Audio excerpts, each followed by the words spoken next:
Hello everyone, welcome to Base Say Agri Studying Guide.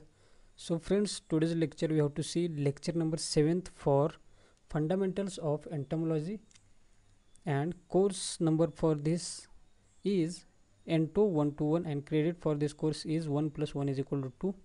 In this lecture we have to see insect integuments, structure and functions of each insect integument, and cuticular appendages and processes. तर मित्रांनो, आपल्या base agree study guide या YouTube चॅनलमध्ये तुमचं सर्वांचं सहर्ष स्वागत आहे. आणि या लेक्चरमध्ये आपल्याला पाहायचे आहे इन्सेक्टचे इंटिग्युमेंट्स, म्हणजेच इन्सेक्ट कोणकोणत्या पार्ट्सपासून तयार होतं आणि त्या पार्ट्सचं फंक्शन आणि स्ट्रक्चर. त्याचप्रमाणे क्युटिक्युलर अपेंडेजेसची प्रोसेस आणि क्युटिक्युलर अपेंडेजेस कोणकोणते आहेत हे देखील आपल्याला यामध्ये पाहायचं आहे. तर मित्रांनो, पहिल्यांदाच आपल्याला पाहायचं आहे जे इन्सेक्ट जी बॉडी आहे ती बनलेली कशी आहे याच्याबद्दल. The insect body covering or integument is remarkable complex organ and shows various structures and performs different functions. तर जी इन्सेक्ट बॉडी आहे ती वेगवेगळ्या कवरिंग इंटिग्युमेंट्सपासून बनलेली आहे.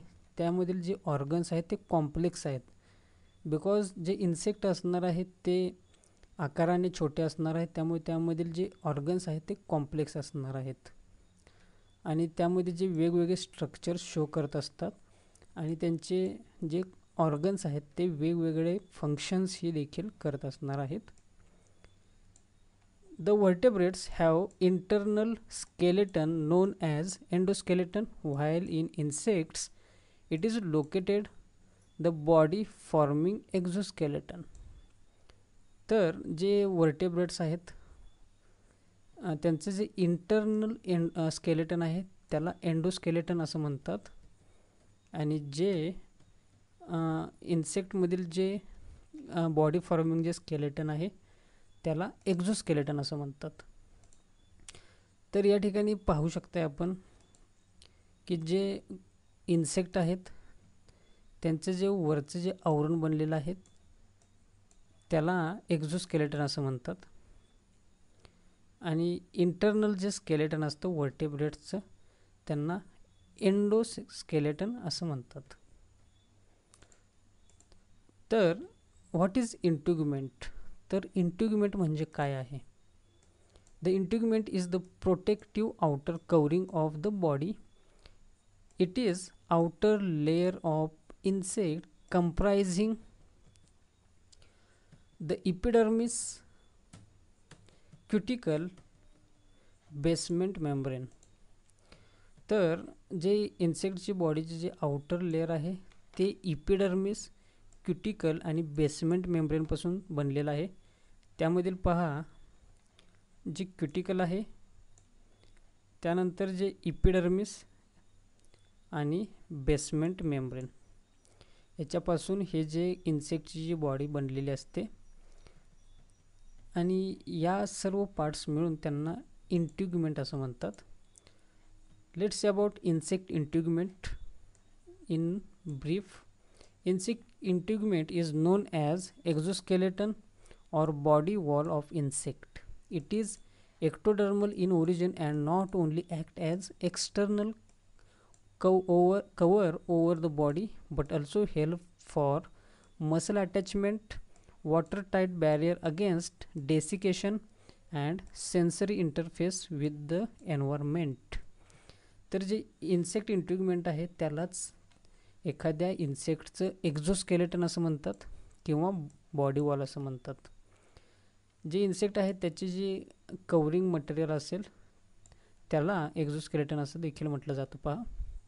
आणि ते एक्टोडर्मल असतं आणि ते फक्त एक्सटर्नल बॉडीचं कवर नसून तर ते मसल अटॅचमेंट करण्यासाठी सुद्धा ते कार्य करत असतं. त्याचप्रमाणे जे वॉटर टाईट बॅरियर असतात की जेणेकरून हे जे इन्सेक्टचं जे कवर मटेरियल आहे त्यामधून इन्सेक्टमधील बॉडीमधील जे पाणी आहे त्याचं डेसिकेशन होणार नाही.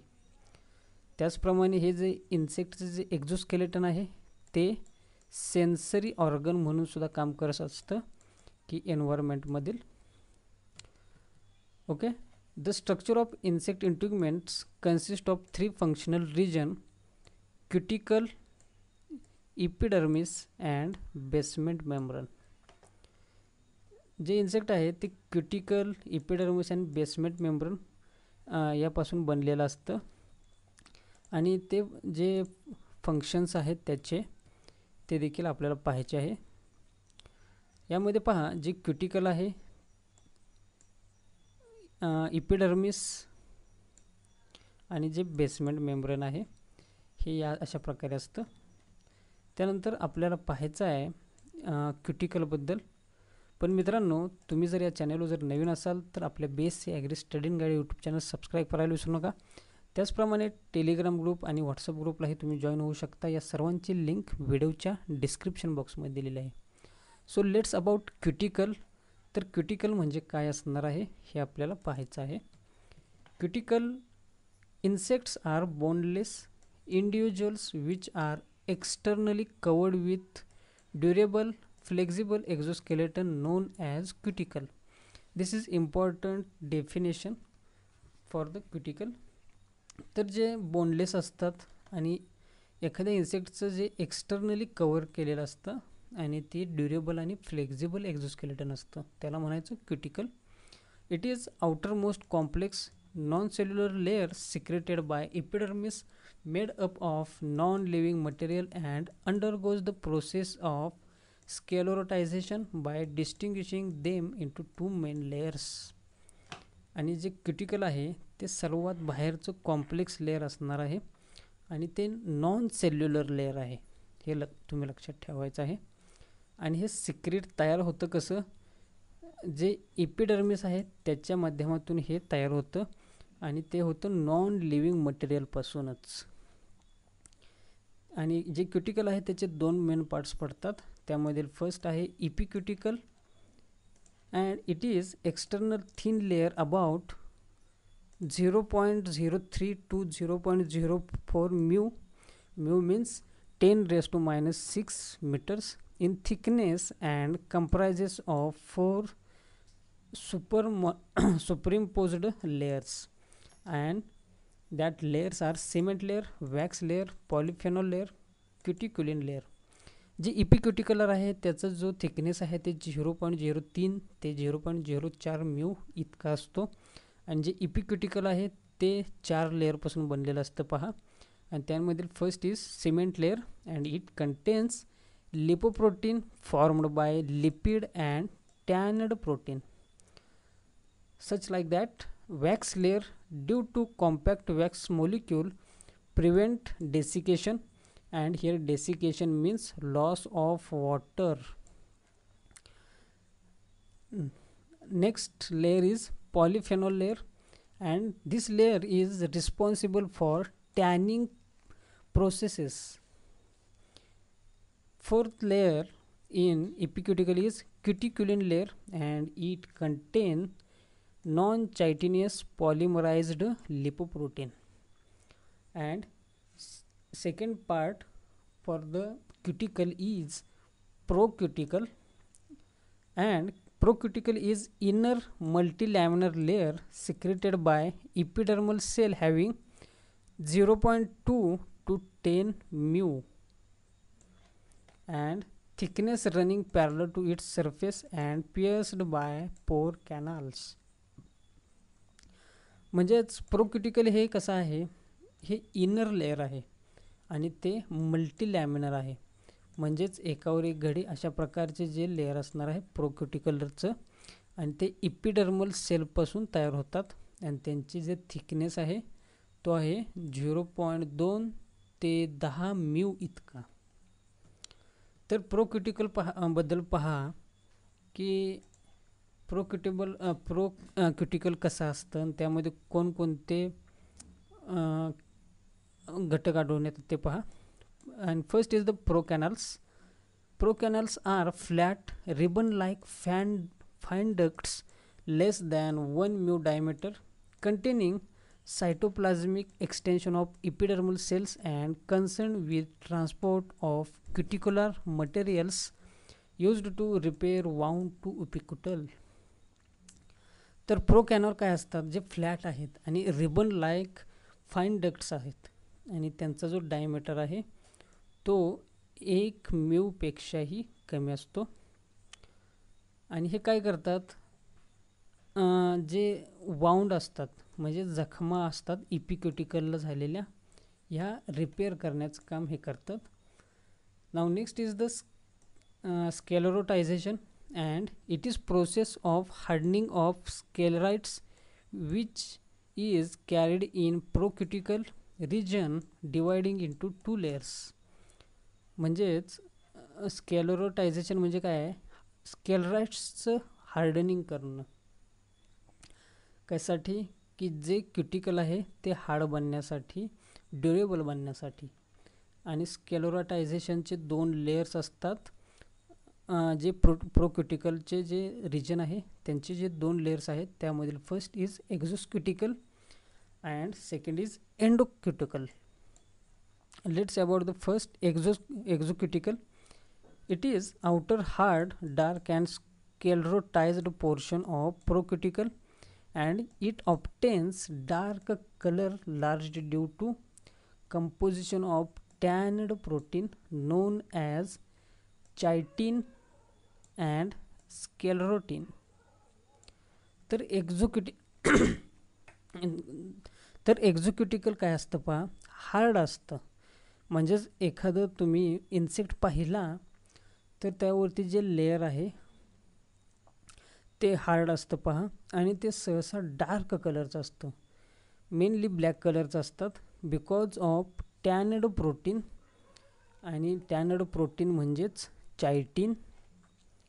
So second layer for the procuticle region is endocuticle, and endocuticle is inner soft flexible and colorless portion of procuticle made up of chitin and arthropodin. Means जे वरचं बाह्य आवरण आहे त्याच्या आतील जो भाग असणार आहे तो आहे एंडोक्युटिकल आणि तो सॉफ्ट फ्लेक्झिबल आणि कलरलेस असतो. तर हे आहेत प्रोक्युटिकलबद्दल. त्यानंतर आपल्याला पाहायचं आहे आपलं सेकंड इंटिग्युमेंट. पण त्याआधी आपल्याला इन्सेक्ट इंटिग्युमेंटची डायग्राम पाहणं गरजेचं आहे. यामध्ये पहा जे क्युटिकल आहे, इपिक्युटिकल, एक्झोक्युटिकल, एंडोक्युटिकल याबद्दल. जे एक्झोक्युटिकल आहे ते ब्लॅक कलरचं असणार आहे, त्यामध्ये चायटिन्स एक्झोस्केलेटन असणार आहे आणि त्याच्यामुळेच याचा कलर सहसा ब्लॅक असेल. त्याचप्रमाणे जे एंडोक्युटिकल आहे ते सॉफ्ट आणि कलरलेस असणार आहे. ओके. त्यानंतर आपल्याला पाहायचं आहे इंटिग्युमेंटचं बेसिक स्ट्रक्चर. तर अशा ठिकाणी अशा प्रकारे इन्सेक्टचं बेसिक स्ट्रक्चर आहे पहा. या ठिकाणी इपिक्युटिकल आहे, exocuticle, pore canal, endocuticle, shims layer, epidermis, basal lamina. अशा प्रकारे जे बेसिक स्ट्रक्चर आहे इंटिग्युमेंटचं. त्यानंतर जे क्युटिकल आहे त्याचं कंपोजिशन पाहायचं आहे आपल्याला, ते बनतं कशापासून. तर फर्स्ट असेल ते chitin. It is nitrogenous polysaccharide which accounts 25 to 60% of dry weight of cuticle and on hydrolysis yields acetic acid and glycosamine. It is insoluble in water, dilute acids, alkalines but soluble in mineral acid and NaHCl. जे चायटीन आहे ते नायट्रोजनियस पॉलिसॅकराइडपासून बनलेलं असतं आणि त्यामध्ये 25 ते 60% जे dry weight आहे क्युटिकलचं ते त्याच्यामध्ये आढळून येतं. आणि जेव्हा हायड्रोलिसिस होतं म्हणजेच त्या चायटीनवरती पाणी पडतं किंवा पाण्यामध्ये ते आपण बुडवलं तर त्याचं ॲसिटिक ॲसिड आणि ग्लुकोसेमाइनमध्ये रूपांतर होतं. आणि त्याचप्रमाणे जे चायटीन आहे ते वॉटरमध्ये इनसोल्युबल आहे. आणि त्याचप्रमाणे डायल्यूट ॲसिडमध्ये सुद्धा ते विरघळत नाही, त्याचप्रमाणे अल्कलीजमध्ये सुद्धा विरघळत नाही, पण ते कॉन्सन्ट्रेटेड मिनरल ॲसिड आणि NaSCl यामध्ये ते विरघळतं. And second is the protein. Water soluble untanned cuticular protein is known as arthropodin. And second, water insoluble tanned cuticular protein is known as sclerotin.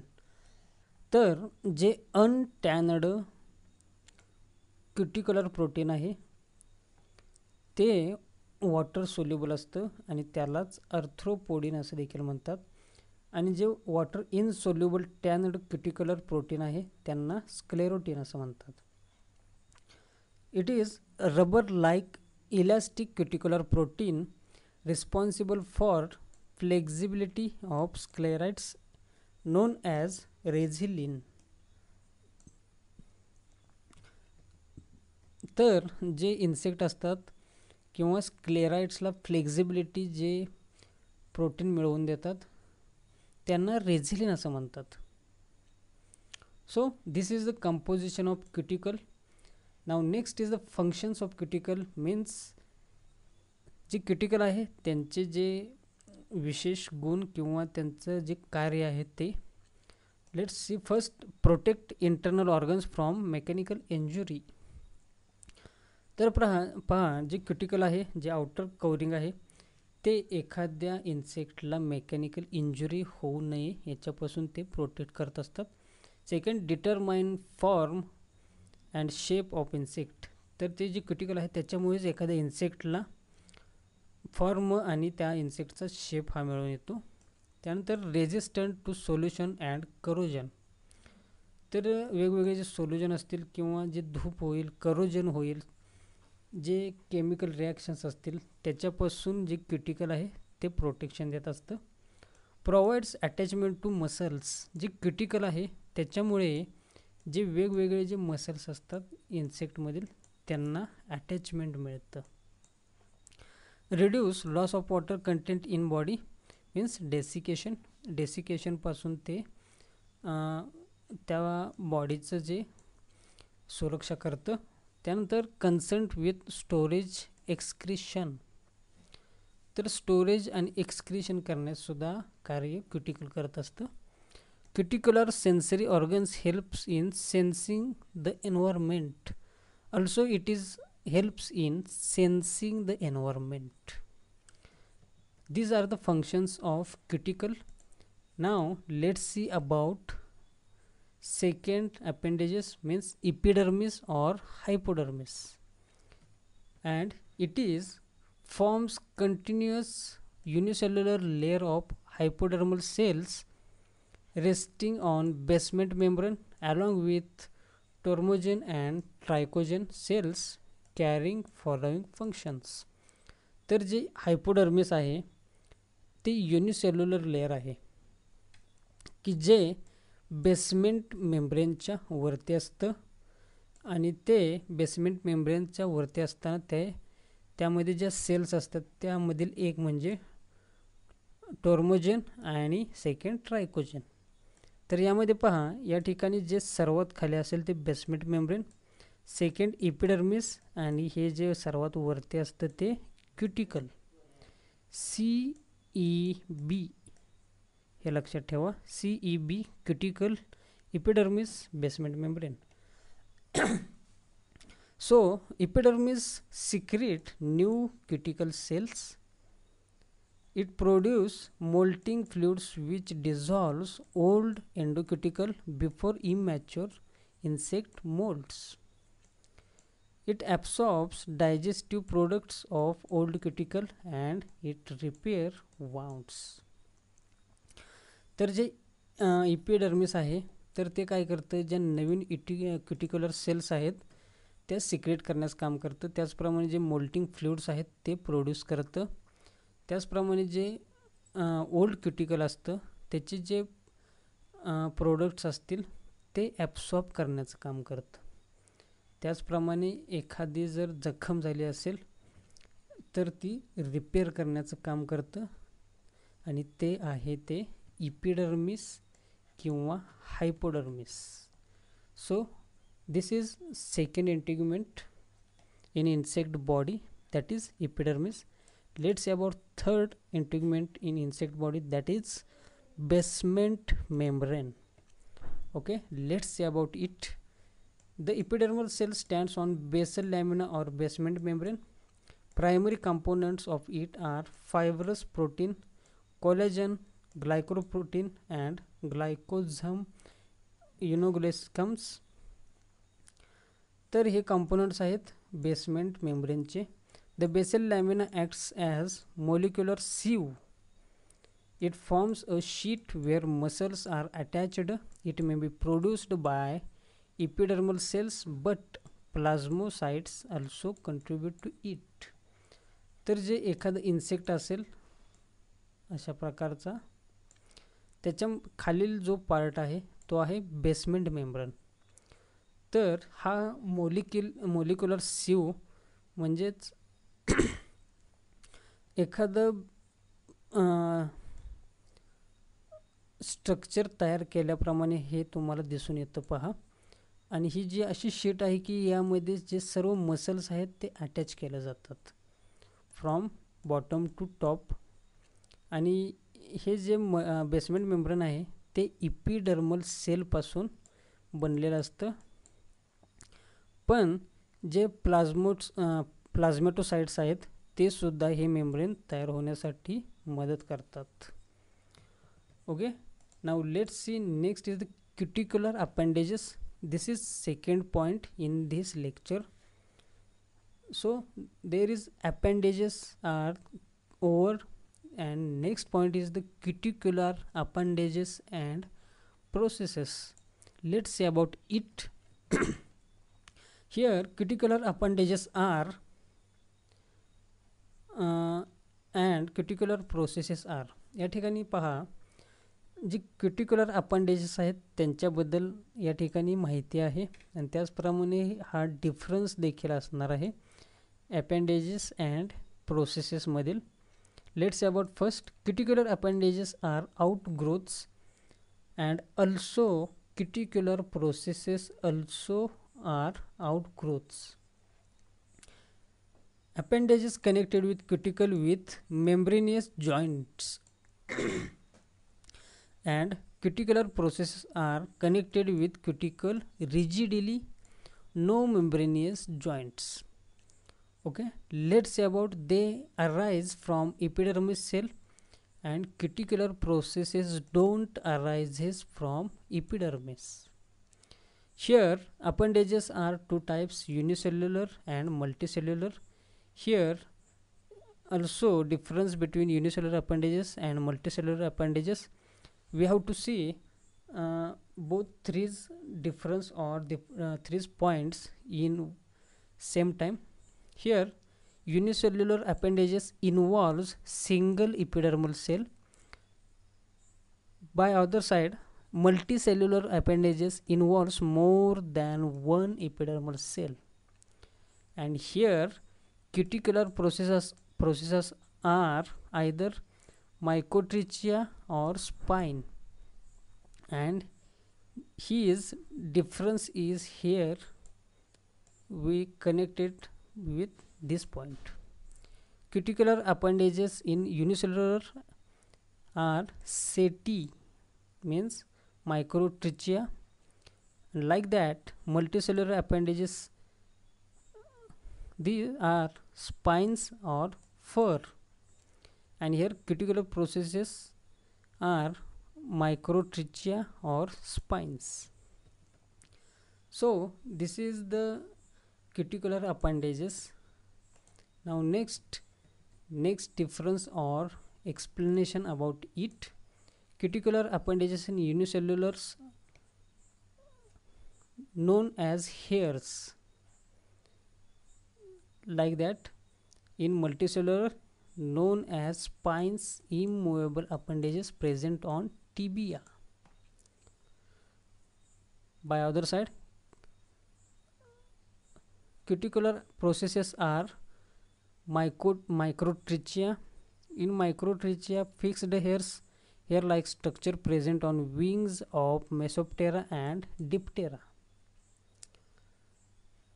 Here arises from cup-like pit which is known as alveolus, and in multicellular it is like fur, that is movable appendages present at the end of tibia. तर हे जे यामध्ये difference तुम्हाला समजून येत नसेल पहा, पण यामधील जे एल्व्हेलियस, फर, स्पाइन्स, मायक्रोट्रिचिया हे ज्या कन्सेप्ट आहेत ह्या इम्पॉर्टंट असतात एक्झामच्या दृष्टीनं, हे तुम्ही लक्षात ठेवायचं आहे आणि हा डिफरन्सच्या मधून तुम्हाला हे समजावून घ्यायचं आहे. तर setae is a hollow structure and develop from trichogen cells. Cuticular membrane is produced by tormogen cells. IMP in systematic particularly Thysanura, Diptera, Lepidoptera, Diplora means larvae. तर ह्या जे क्युटिक्युलर अपेंडेजेस आहेत ते इम्पॉर्टंट असतात या सिस्टम्समध्ये. त्याचप्रमाणे जे अपेंडेजेसमधील जे क्युटिक्युलर मेम्ब्रेन आहे ते टॉर्मोजेन सेलपासून प्रोड्यूस होतं. तर आणि या क्युटिक्युलर अपेंडेजेसमध्ये जे अरेंजमेंट असतं सेटीची त्यालाच आपण चेटोटॅक्सी असं देखील म्हणतो. त्याचप्रमाणे जे क्युटिक्युलर प्रोसेस आहेत त्यामधील जे स्पाइन आहे ते थॉर्न लाईक स्ट्रक्चर असणार आहे आणि हार्डन असणार आहे मायक्रोट्रिचियापेक्षाही. So these are the cuticular appendages processes. Let's see about the function of exoskeleton, means which is the outermost part of insect body, and function of exoskeleton is: first, inhibits water loss from body; second, prevents damage by chemical and injury; third, protect against infection; fourth, provides shape and structure; fifth, muscle attachment for locomotion; sixth, inner lining of trachea, foregut and hindgut. तर जे exoskeleton आहे त्याचे जे functions आहेत ते या ठिकाणी आहेत पहा. तर हे महत्त्वाचं असणार आहे परीक्षेच्या दृष्टीने. Let's see next. This is the question for answer in comment box. So friends, you have to answer a question which is asked in this slide.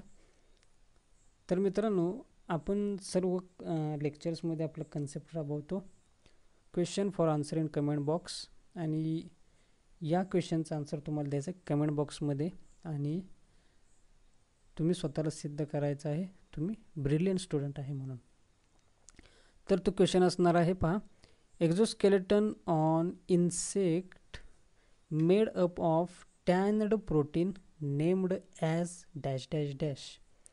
तर जे इन्सेक्टचं जे एक्झोस्केलेटन आहे ते टॅनड प्रोटीनपासून तयार होतं आणि त्या पार्टला काय म्हणतात किंवा तो जो घटक आहे, जो टॅनड प्रोटीनचा घटक आहे त्याला काय म्हणतात हे तुम्हाला सांगायचं आहे कमेंट बॉक्समध्ये. तर मित्रांनो, आपल्या या चॅनलवरती BSc ॲग्रीचे जे विविध जे कोर्सेस आहेत त्यांच्याबद्दल आपण लेक्चर्स देत असतो. त्याचप्रमाणे 11वी 12वीसाठी जे ॲग्रिकल्चरचं सब्जेक्ट आहे त्यासाठी सुद्धा आपण लेक्चर्स प्रोव्हाइड करत असतो. त्याचप्रमाणे ज्या विविध एंट्रन्स एक्झाम्स आहेत, ज्या स्पर्धा परीक्षा आहेत कृषी रिलेटेड, या सर्वांबद्दल आपण या चॅनलवरती माहिती देत असतो. तर मित्रांनो, कृषी या क्षेत्रामध्ये जर कोणी तुमच्या नातेवाईक किंवा मित्रांपैकी असेल तर त्यांना आपल्या चॅनलची लिंक शेअर करायला विसरू नका. तर मित्रांनो, असे होते हे लेक्चर की ज्या लेक्चरमधील जी माहिती आहे त्या माहितीचा नक्कीच तुम्हाला फायदा होईल अशी मी आशा करतो. चल तर मित्रांनो, आता भेटू पुढील व्हिडिओ लेक्चरमध्ये नवीन माहितीसह, नवीन विषयासह. आता मी तुमची रजा घेतो. धन्यवाद.